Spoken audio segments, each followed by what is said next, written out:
दोस्तों, मेरा नाम विशाल भारद्वाज है। यह घटना मेरे साथ आज से करीब 27 साल पहले घटी थी। उस वक्त मेरी उम्र सिर्फ 21 साल की थी। कहने को मैं एक बच्चा ही था। उस वक्त मैं अपने पिताजी के साथ घूमने के लिए गया हुआ था। मैं और पिताजी के साथ साथ मेरी माँ और बड़ी बहन भी थी। हमारा यह सफ़र हिमाचल प्रदेश के लिए रवाना हुआ। हम लोग जंगली घाटियों के साथ साथ वहाँ के पहाड़ी इलाकों में घूमने के लिए रवाना हुए। उन दिनों मेरे स्कूल की छुट्टियां चल रही थी, जिस वजह से मुझे कहीं घूमने जाना था। बस मेरी काफ़ी गुजारिशों के बाद पिताजी ने हिमाचल प्रदेश की घाटियों में जाने का सोचा, जहां घूमने का एहसास कुछ अलग सा महसूस होने वाला था। चारों ओर हरियाली के अलावा कुछ टापू भी हमें दूर से दिखाई दे रहे थे। उसी वक्त जब हम लोग गाड़ी के अंदर बैठे हुए थे कि अचानक मुझे कोई पेड़ की शाखा पर झूलता हुआ नजर आने लगा। लेकिन तभी हिमाचल के उस गांव से गाड़ी फुल स्पीड में निकल गई, जिस वजह से मैं अपना ज्यादा ध्यान उस झूलती हुई चीज पर ठीक से नहीं डाल पाया। मैं चुपचाप सफर का आनंद लेने लगा। धीरे धीरे अब चारों तरफ रोशनी का अंत होता हुआ दिखाई देने लगा। चारों ओर खामोशी के अलावा एकदम खौफ से रूप में बिखरा हुआ सन्नाटा ही नजर आ रहा था। इसी बीच पिताजी एकदम से मुड़े और बोल पड़े। उन्होंने कहा कि विशाल, देखो सामने वो बूढ़ी दादी कौन है। पर दोस्तों, जब मैंने सामने की तरफ देखा तो मुझे वहां कोई नजर नहीं आया। मुझे लगा कि शायद मेरे पिताजी मुझसे मजाक कर रहे हैं। मैं पिताजी की बातों को अनसुना करते हुए चुपचाप सफर को एंजॉय करने लगा। अब धीरे धीरे दिन का उजाला खत्म हो चुका था। चारों तरफ काली रात ही दिखाई पड़ रही थी। सामने की तरफ देखना भी मुश्किल हो रहा था, मगर पिताजी किसी तरह हेडलाइट की रोशनी में चुपचाप ड्राइव कर रहे थे। दोस्तों, अब वो जगह आ चुकी थी जहां पर हम सभी को रुकना था। यानी कि मेरे पिताजी ने हम सबके लिए एक छोटा सा घर बुक करवाया था। उतरकर मैंने देखा कि वहां चारों तरफ सिर्फ हमारा ही घर नजर आ रहा था। उसके अलावा सब कुछ सुनसान पड़ा हुआ था। दोस्तों, यहां पर मैं आपको एक बात कहना चाहता हूं, और वो बात ये है कि अगर आप कभी भी पहाड़ों में घूमेंगे तो बता दो कि वहां पर घर बिल्कुल पास पास नहीं होते, बल्कि थोड़ी दूरी पर होते हैं। अक्सर अंधेरे में तो ऐसा लगता है कि जैसे सामने कोई घर हो ही ना। खैर, हम लोगों के लिए उस दिन का सफर काफी मजेदार हुआ। पर दोस्तों, कहते हैं ना कि जब आगे कुछ होने वाला होता है तो उसकी कल्पना हमने जिंदगी में कभी नहीं की होती है। ठीक इसी तरह हमारी गाड़ी पर किसी ने पत्थर दे मारा और वो आवाज सिर्फ हमें ही सुनाई दी। ऐसा लग रहा था कि मानो किसी ने पत्थर उठाया और गाड़ी के कांच पर दे मारा। उस वक्त मैं अपने पिताजी के साथ उसे देखने के लिए चल पड़ा कि आखिरकार ये धमाका कैसा था। जब हम लोग वहां पर पहुंचे तो हमने गाड़ी के पास जाकर देखा। हमने पाया कि हमारी गाड़ी का कांच बिल्कुल ठीक दिखाई दे रहा था। हमने इधर उधर देखा और इसे अपना वहम समझकर हम घर के अंदर दाखिल हो गए। दोस्तों, जब हम लोग उस घर के अंदर पहुंचे तो पता नहीं क्यों, पर मुझे अपने अंदर से कुछ अजीब लग रहा था। फिर मैं उस घर के एक कमरे में जाकर बैठ गया। सच कहूं तो मुझे उस घर के अंदर जाते हुए थोड़ा अजीब लग रहा था, पर कुछ देर बैठने के बाद मैंने पानी पिया। फिर जाकर कहीं मुझे थोड़ी राहत की सांस मिली। रात के लगभग 10 बज चुके थे, लेकिन तभी हमें किसी के चिल्लाने की आवाज सिर्फ एक बार के लिए सुनाई थी।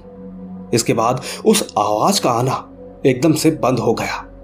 दोस्तों, सच कहूं तो उस वक्त मुझे उस घर के अंदर कुछ गड़बड़ लगने लगी, क्योंकि मुझे उस घर के अंदर कुछ अजीब सा लग रहा था। पर खैर, जैसे तैसे मेरी आंख लग गई। उस वक्त रात के लगभग 1 बज रहे थे। उसी बीच अचानक से मेरी नींद टूट गई, क्योंकि बाहर से आने वाली रोशनी इसकी वजह बनी, जो कि सीधा मेरी आंखों से टकरा रही थी। मैं वासिया लेते हुए एकदम से खड़ा हुआ, पर मैंने देखा कि चारों तरफ से ऐसी कोई भी रोशनी नहीं थी जो कि मुझे सोते वक्त महसूस हो रही थी।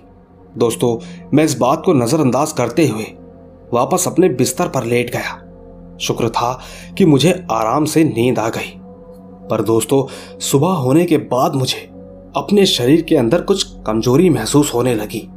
जब मैं उठा तो पता चला कि मेरे साथ मेरी दीदी ने भी यही कहा कि उसके शरीर के अंदर भी थोड़ी कमजोरी महसूस हो रही है। इसका मतलब कुछ न कुछ गड़बड़ तो थी। थोड़ी देर में मैंने देखा कि मेरे हाथ के ऊपर दांत के काटने के निशान बने हुए थे, क्योंकि जब मुझे दर्द हुआ तब मेरा ध्यान मेरे हाथ पर गया। मैं चुपचाप अपनी दीदी के पास गया। मैंने देखा कि ठीक मेरी ही तरह उसके भी हाथ पर इसी तरह के निशान बने थे। अब दोस्तों, इनका मतलब क्या था, मैं तो इस बात को अभी तक नहीं जान पाया। खैर, हम सुबह सुबह अपना नॉर्मल सामान लेकर घूमने के लिए निकल पड़े, क्योंकि अब हमें घूमने का सफर भी तय करना था। दोस्तों, पहाड़ियों के उस इलाकों में हम लगातार घूमते रहे। बाद में मेरे पिताजी हमें गाड़ी से एक दूसरी जगह पर ले गए, जहां पर मां काली का बड़ा सा मंदिर बना हुआ था। बस समय बीत रहा था, हम उसी मंदिर में रुके थे। उस मंदिर में रुकने की वजह से हमें पता ही नहीं चला कि आखिर कब रात के 8 बज चुके थे, और ठीक हमारा घर यहां से 33 किलोमीटर की दूरी पर था। इसी वजह से मुझे और मेरे सारे घर वालों को पिताजी ने गाड़ी में बैठने का इशारा किया।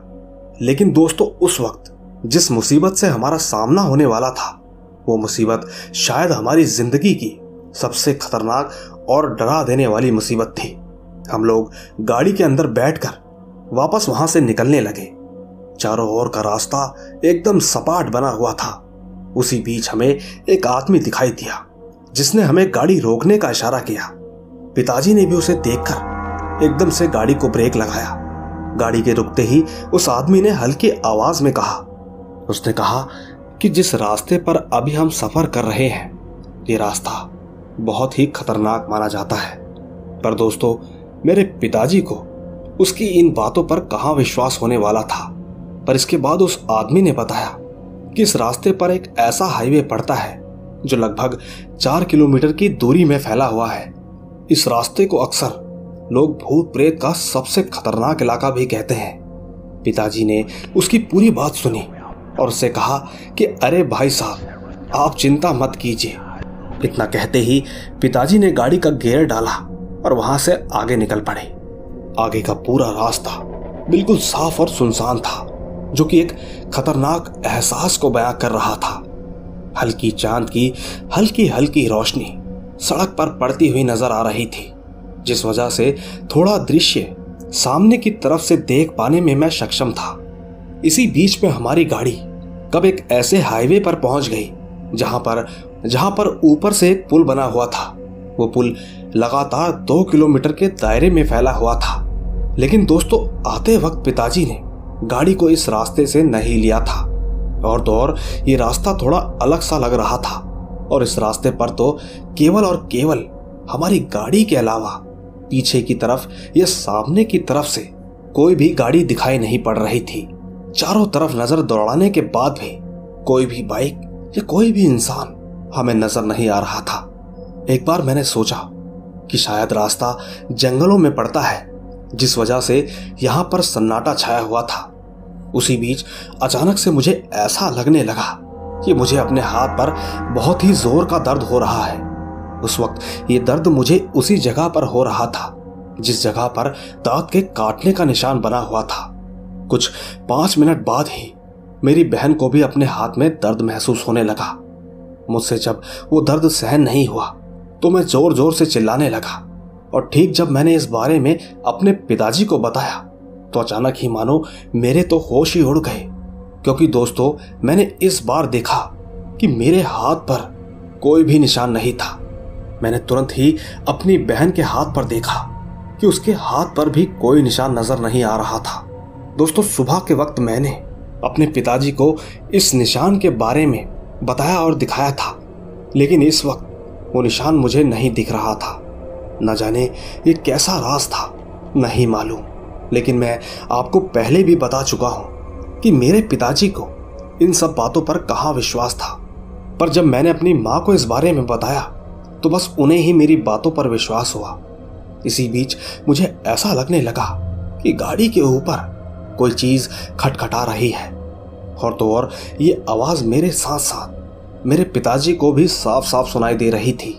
पिताजी ने तुरंत ही गाड़ी को साइड में रोक दिया। पर दोस्तों, हैरानी की बात तो यह है कि पिताजी ने जब गाड़ी को ब्रेक लगाया कि तभी हमें आगे किसी चीज के गिरने की आवाज आने लगी। हम सभी एकदम से गाड़ी से नीचे उतर गए। हम बाहर देख ही रहे थे कि तभी मेरी बहन चिल्लाते हुए बोली कि अरे देखो, उस पेड़ के ऊपर वो लाल लाल क्या चमक रहा है। जब हम सभी की नजरें उस पेड़ पर पड़ी तो हमने देखा कि उस पेड़ पर कुछ तो चमक रहा था, लेकिन वो हमें साफ दिखाई नहीं दे रहा था। इसी बीच माँ ने जल्दी से हमें गाड़ी में बैठने का इशारा किया। उस वक्त पता नहीं क्यों, पर मेरी माँ पूरे पसीने से तरबतर हो चुकी थी। शायद उन्हें इस बात का अंदाजा हो चुका था कि जो चीज हमें नजर आ रही है वो कोई सामान्य चीज नहीं, बल्कि एक परिंदे के रूप में पेश आ सकती है। मैं उस वक्त अपनी माँ से चिपक कर बैठा हुआ था, पर मेरे पिताजी अभी भी हमारी गाड़ी के बाहर खड़े होकर उस चीज को लगातार घूरे जा रहे थे।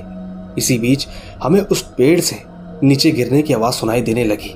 दोस्तों, जब मेरी नजर उस चीज पर पड़ी तो मैंने देखा कि वो कुछ और नहीं बल्कि बड़े बड़े सींगों वाला एक अजीब सा राक्षस था। उसका चेहरा एकदम सपाट नजर आ रहा था। देखने में वो बहुत ही खतरनाक दिखाई पड़ रहा था। इसी बीच अचानक से मेरे पिताजी एकदम से डर के मारे गाड़ी में दाखिल हुए। पिताजी जैसे ही गाड़ी के अंदर बैठे तो अचानक से हमारी गाड़ी जोरों से हिलने लगी। उस वक्त मुझे तो बहुत ज्यादा डर लग रहा था। दूसरी तरफ पिताजी के पास इतनी ज्यादा काबिलियत ही नहीं थी कि वो गाड़ी को ड्राइव कर सके। पिताजी बुरी तरीके से कांपने लगे थे, पर उनके अलावा गाड़ी चलाने का और कोई विकल्प नहीं था। पिताजी ने तुरंत ही माँ दुर्गा की आरती चलाना शुरू किया और वहां से गाड़ी को भगाने लगे। पर उस वक्त पिताजी इस बात को अच्छी तरीके से जानते थे कि अगर उन्होंने गाड़ी को ज्यादा स्पीड में भगाया तो उनकी गाड़ी से उनका कंट्रोल खो सकता है। पर शुक्र था कि पिताजी ने आराम से गाड़ी चलाना ही ठीक समझा। दोस्तों, बाद में हम किसी तरह वहां से अपने घर पहुंच गए। पर दोस्तों, सच कहूं तो उस घर के अंदर भी मुझे किसी न किसी चीज का आभास हो रहा था। बस एक यही वजह थी कि हमने इस घूमने के प्लान को यहीं पर कैंसिल कर दिया। हम ठीक दूसरे दिन ही वापस अपने घर के लिए निकल गए। सच कहूं तो हम तो सिर्फ घूमने गए थे, पर उस दौरान हमारा सामना किन किन बुरी ताकतों से हुआ वो अनुभव सिर्फ हम ही जान सकते हैं। मगर दोस्तों, बाद में जब हमने हमारे हाथ पर उन निशानों को देखा तो हमने तुरंत ही एक बाबा से पूछा। बाबा ने बताया कि ये निशान किसी ऐसी बुरी ताकत का था जो कि धीरे धीरे तुम्हारा खून पीने की कोशिश कर रही थी।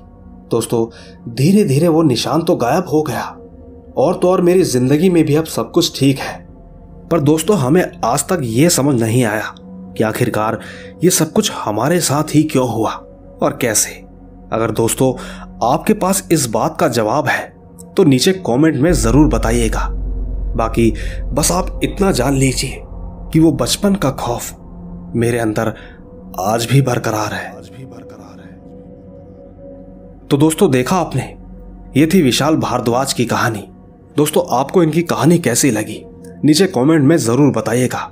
हालांकि विशाल अब काफी बड़े हो चुके हैं और समझदार भी, पर उन्होंने जिस तरह अपने हादसे को शेयर किया वो आज आप सबके सामने है। बाकी दोस्तों, अगर आपको इनकी कहानी जरा सी भी पसंद आई हो तो दोस्तों कहानी को लाइक, शेयर और कमेंट तो जरूर ही कीजिएगा, क्योंकि आपको तो पता ही है मैं आपका कमेंट्स में हमेशा इंतजार करता हूं। बाकी दोस्तों, मैं तो मिलता ही रहूंगा आपसे इसी तरह की रोमांच भरी रहस्यमयी कहानियों के साथ। तब तक बस आप अपना और अपने परिवार का ख्याल रखें। चलता हूं, बाय बाय।